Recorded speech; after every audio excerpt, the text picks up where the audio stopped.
you do have an incredible show, like 3 million subscribers, Strictly Dumpling on Strictly Dumpling. Why don't you tell us a little bit about like food? Like what, like you do this thing. What does food mean for you? And like why is it such a focus of your life? Well, I feel like I've always encouraged people to explore different cultures because I feel like we all have a notion of what things are and how places are before we go there.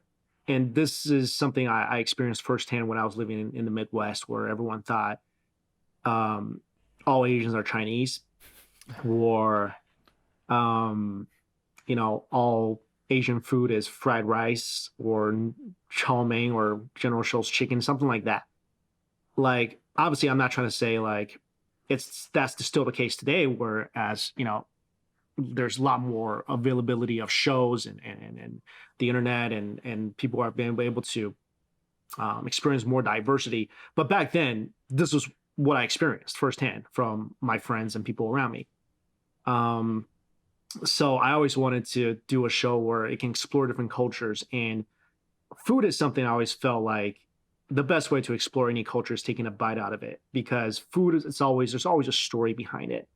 Not only is it good, it's nourishing, it's fulfilling. It is also a lot of food items are historic, and um, some of them, like I know a lot of Chinese food have legendary tales behind them about their origins and why they are what they are. So I wanted to show that to people, and also like I love to eat, so I love to take people with me and show them all the great stuff out there to encourage people to travel as much as they can, to see as much as they can, and get to know as many different cultures as they can.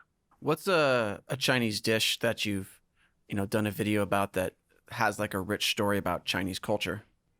Well, we're on the topic of dumplings. Dumpling is one of the most historic foods in China, and obviously it's something that every single culture has now, a form of dumpling.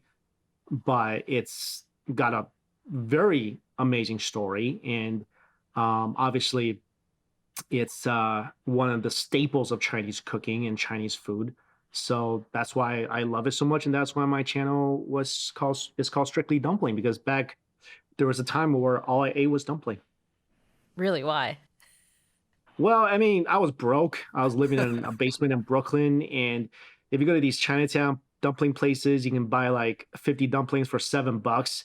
I mean, it's just such a great deal. I remember those. Yeah, so you just go and boil some dumplings. They're delicious. They're filling. But after a while, you start looking like a dumpling. That's never good. So that's when I stopped. Is MSG really the essence of flavor? Look, people hate on MSG. I don't really hate on MSG.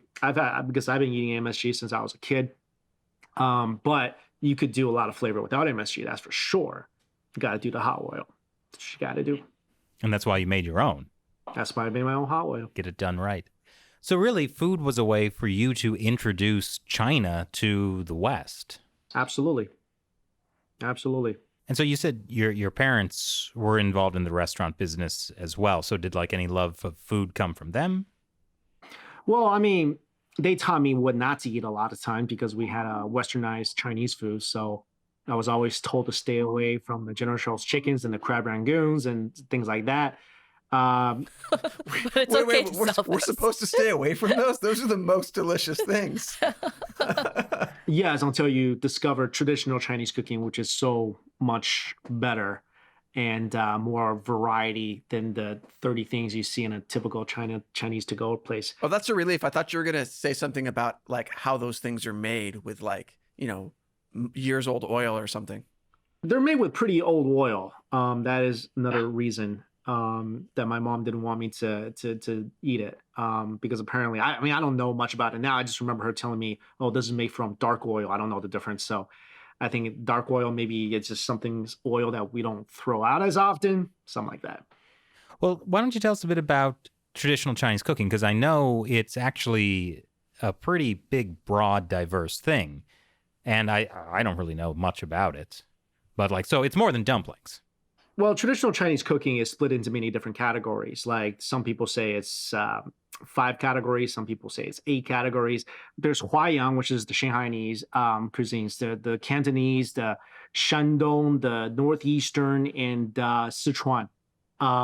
and each has very distinct flavors. And I always tell people this, like China is one of the few countries in the world, I feel like, where you could travel from city to city, maybe even village to village, and you'll find something completely different. So you could eat Chinese food for the rest of your life and not even be able to taste even a fraction of all the different varieties. Well, I was going to ask you for advice on how to find good food when traveling, because we are terrible at this. Like every time we go to somewhere, for China Uncensored, like we'll go to Taiwan or Hong Kong or something, we don't know what to eat, and we'll end up at like a McDonald's at like 11 p.m. at night. Help us. You got to ask the locals. Cab drivers are a really good source of information because all they do is drive around and eat. So ask the locals. If there's a spot that a lot of them say to go to, then you hit the jackpot. Good to That's know. really good tips. Yeah. Do you give these kind of tips on your show? Absolutely. I mean, there's no Yelping in a lot, not always, but there's not always an app that tells you what's good in other countries. So got to rely on the locals. They know what's best.